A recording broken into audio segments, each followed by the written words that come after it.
ठीक है, what is energy? Who will participate and tell me about what is energy? जो भी आपको पता है ना, पार्टिसिपेशन करने के पॉइंट्स मिलने वाले हैं, ये ध्यान रखना है सबको। Yes, what is energy? Come on, हमने तो ये 7th स्टैंडर्ड 8th स्टैंडर्ड में भी सीखा है, व्हाट इज एनर्जी। क्या हो गया? सिंपल क्वेश्चन, सब लोग शांत कैसे हो? यस शैलेश जी बताइए। Sir, energies are basically kind of a radio wave, some kind of a waves that are not seen. That's why we call it Okay. occult science. Okay, और क्या बताना चाहेंगे? चैट में नहीं लिखना है, अनम्यूट करके यहाँ पे आपको बताना है ना, चैट में मत लिखिए, क्योंकि मैं पूरा चैट में कहाँ पे जाके पढ़ूंगा ना, पूरा सामने अटेंशन है तो। जैसे हम बोलते हैं ना कि जब फॉर एग्जाम्पल हम मंदिर पे जाते हैं तो एक अच्छा आभास होता है, हम्म तो पता चलता है कि उधर की एनर्जी अच्छी है। या ओके। किसी के घर पे गए तो उधर तुमको बहुत हेवी लगेगा, सर दुखना शुरू हो जाएगा, तो तुमको पता चल जाता है कि नहीं, इधर कुछ नेगेटिव एनर्जीज है। हम्म। हाँ, बहुत बार ऐसा होता है कि हम 5 मिनट के लिए जाते हैं, 2 घंटा बैठ के आते हैं, और कभी ये हाँ सोच के बिल्कुल जाते हैं कि यहाँ पे तो खाना खा के आएंगे, लेकिन 10 मिनट में उठ के भाग जाते हैं। यस और नो? बिल्कुल बिल्कुल, very true. Yes yes Shailesh, yes Manoj ji बताइए, अनम्यूट योरसेल्फ। किसी भी काम को करने के लिए जो पावर लगती है उसे एनर्जी बोला जाता ओके। है। वो पॉजिटिव भी हो सकती है, नेगेटिव भी हो सकती है, हर तरह से हो सकती है। हम्म। इसकी कोई Yeah, it can limit. be anything. Energy is just हाँ जी, neutral. It can be हाँ जी, positive and हाँ जी, negative हाँ depending negative. on our use. हाँ जी, हाँ। Yes. और कुछ बताना चाहेंगे? Nice. Okay, okay, good. Yes, Sampath ji. One by one, one by one. Wait. Energy is everywhere. Um, Human say, animal say, nature say, everything is associated with energy. Only thing is, like हर चीज energy cannot be visible. लोगों को दिखता नहीं है. If you see like Earth का भी एक energy होता है, and as I said like human और animal का भी aura होता है. That is also energy. But only thing is her energy का the way it emits, उसका कुछ नाम है. So yeah, the energy is the one which helps you to do some work. Okay. When it comes to human or by the nature, it kind of emits its frequency or like the positivity. तो जब दो energies मिलते हैं, wavelength मिलता है, that's where it gives the good impression or like अच्छा लगना शुरू होता है. When it is negative, that's where like a replication happens actually. So that's what my understanding. Yeah. Sure. Good. Yes, Vinesh ji.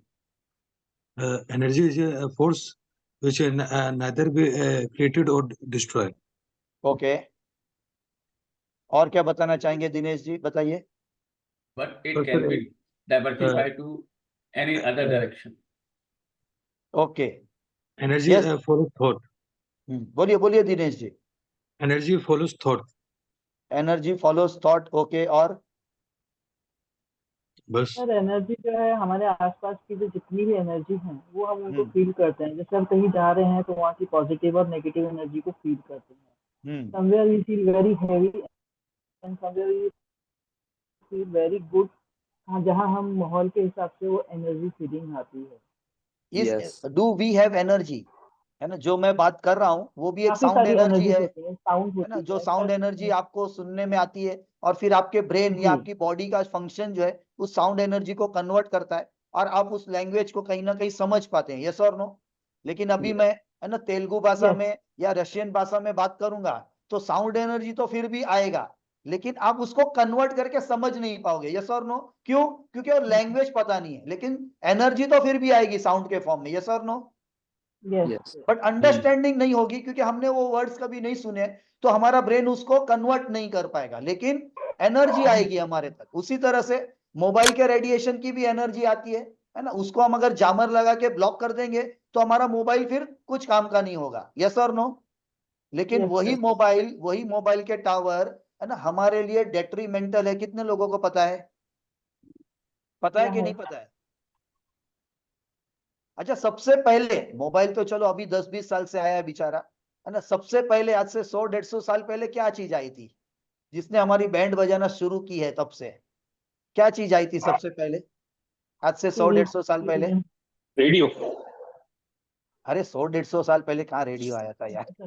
अच्छा पता नहीं। Okay 100-150 साल पहले, बिकॉज वो सबको आने के लिए है ना, उस सबका एक चीज आना जरूरी था, उसके बगैर ये कोई चीज पॉसिबल नहीं थी। वो क्या एक चीज थी? तो टेलीफोन को भी चलाने के लिए कुछ चीज चाहिए, वो क्या थी? इलेक्ट्रिसिटी। इलेक्ट्रिसिटी।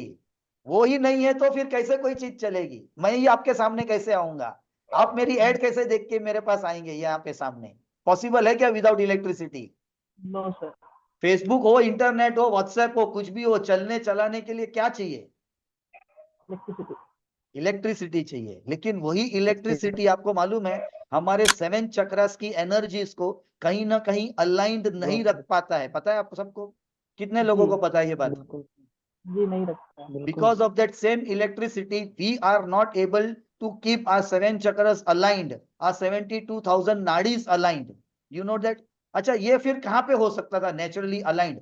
अगर हमारी बॉडी अलाइंड नहीं है कोई भी कारण से, डिस्कम्फर्ट के कारण, टेंशन के कारण, लेकिन हम ऐसी कौन सी जगह पे जाए जहां पे ये अलाइंड हो सकती थी? ऐसा किसको पता है क्या? टेम्पल में जाएंगे तो होगी।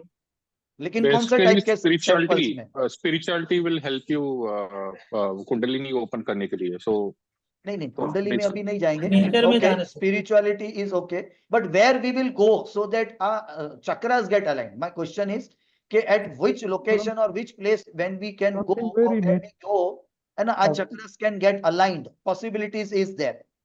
नेचर नेचर में जाने से। Nature, okay. Yes, मनोज जी?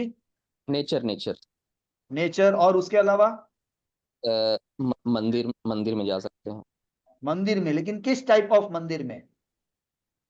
जहाँ पर पॉजिटिव वाइब्स ज्यादा हो। How will we come to know? है ना, ऑफ कोर्स लेकर एंटेना से चेक किया तो अलग बात है, लेकिन यहाँ पे अब ऐसा है कि we don't know any instrument, है ना, तो उसके बगैर हाउ विल नो दैट यहाँ पे पॉजिटिव वाइब्स है या, है ना, हाउ थिंग्स कैन शांति, like you get a peace ना, लाइक समटाइम्स व्हेन आप जब जहाँ पे जाते हो तो लाइक आपको पीसनेस मिलता है, like you don't get any tension, you kind of concentration ज्यादा बढ़ जाता है, फिर you can focus on only one thing, distraction नहीं होता है। You can go to mountain area और sea side में भी जाओ तो आपको पॉजिटिव एनर्जी फील होगी। पॉजिटिव एनर्जी फील होगी mountain side, sea side, and when you don't feel detrimental you feel energetic, तो वो जगह हो सकती है। अच्छा, कौन से टाइप के मंदिर हो सकते हैं जहाँ पे हमारे 7 चक्रस अलाइंड हो सकते हैं? Anyone has any idea? One by one just raise your hand first so that, है ना, दो लोगों की बात क्लैश ना हो। यस संजय जी? शिव मंदिर। ओके, और? यस विजय जी बताइए। शक्तिपीठ। शक्तिपीठ, ओके, और? यस शैलेश जी? साई मंदिर में भी जाओ तो होता है, शिरडी में भी जाओ तो। हम नाम पे जा रहे हैं, आपको यहाँ पे कुछ चीज पता चल रही है कि we are putting some names, you know, 10 minute के बाद पता चल जाएगा कि the names is not the factor that gives energy, but it is something else. Of course मैं बताऊंगा आपको क्या है वो, लेकिन let me know from you. Yes, anyone else? Sir ancient vastu से जो बने हुए मंदिर हैं, टेम्पल्स, एंशियंट वास्तु से बने हुए मंदिर या टेम्पल्स, पुराने ओके। जो साउथ में ज्यादातर बचे हैं, बाकी इधर तो सब तोड़ दिए थे इन्होंने। उनमें Okay. जाने के बाद बड़ी शांति मिलती है और चक्रास अलाइन होने लगते हैं। chakras aligned. Anyone agrees to Ranveer ji's point? Yes or no? Yes sir, agree sir. Yes, Sandeep ji एक मिनट हैंड रेस करिए, पता चलेगा। बताइए संदीप जी क्या बोल रहे थे आप? सर जहाँ की लैंड एनर्जी पॉजिटिव होता है वहां बना हुआ मंदिर या घर का कोई भी चीज हो तो कोई दिक्कत नहीं होता है, वो चक्र अलाइन हो जाता है। चक्र अलाइंड हो जाता है, बढ़िया बात बताया आपने संदीप जी, तो आपको भी पॉइंट्स मिलेंगे, है ना। Sandeep ji has given one very good important point. Yes Sanjay ji बताइए। जो पृथ्वी के अक्षांश रेखांश पे जो मंदिर स्थित है, शिव मंदिर, जो 9 मंदिर जो है, तो वहां पे ज्यादा ये पॉसिबिलिटी आ सकती है। तो okay. एक अलाइन में मंदिर बनाए गए हैं जो। Okay okay good. लेकिन 12 के 12 ही है, थोड़े से 2-3 अलग लाइन पे है, लेकिन वो ऑलमोस्ट उसी के बेसिस पे बनाए हैं, वहां पे थोड़े हट गए हैं कैलकुलेशन, पर एक्चुअली बने सारे एक ही लाइन में है, 12 के 12 एक ही लाइन पे ज्योतिर्लिंग। बने, यस यस। यस, तो वो 12 ज्योतिर्लिंग है किसी, लेकिन जो संदीप जी ने बात बताई वो उस बेस पे वो बनाए गए हैं एक्चुअली, लैंड एनर्जीज को चेक करके। लेकिन उसके अलावा भी बने हुए मंदिर होते हैं, जैसे अब मैं आपको बताता हूँ, जैसे रणवीर जी ने भी बताया, साउथ में काफी ऐसे मंदिर है जहाँ पे इलेक्ट्रिसिटी पहले के जमाने में नहीं थी, और अच्छे ओरिएंटेशन में, अच्छे फॉर्म, अच्छे, तो ऐसे मंदिर में जाने पे हमारे 7 चक्रस अलाइंड नहीं भी है, तब भी ऐसे मंदिर में जाने पे हमारे 7 चक्रस अलाइंड होते थे, और 7 चक्रस अलाइंड होते हैं तो हमारे 72,000 नाडीज बॉडी की अलाइंड होती है। और बेसिकली ये सब होने से हमारे बॉडी की जो एनर्जी पैटर्न है उसकी हीलिंग होती है। सबको पता है वो होता है 7 चक्रस के अलाइनमेंट होने पे।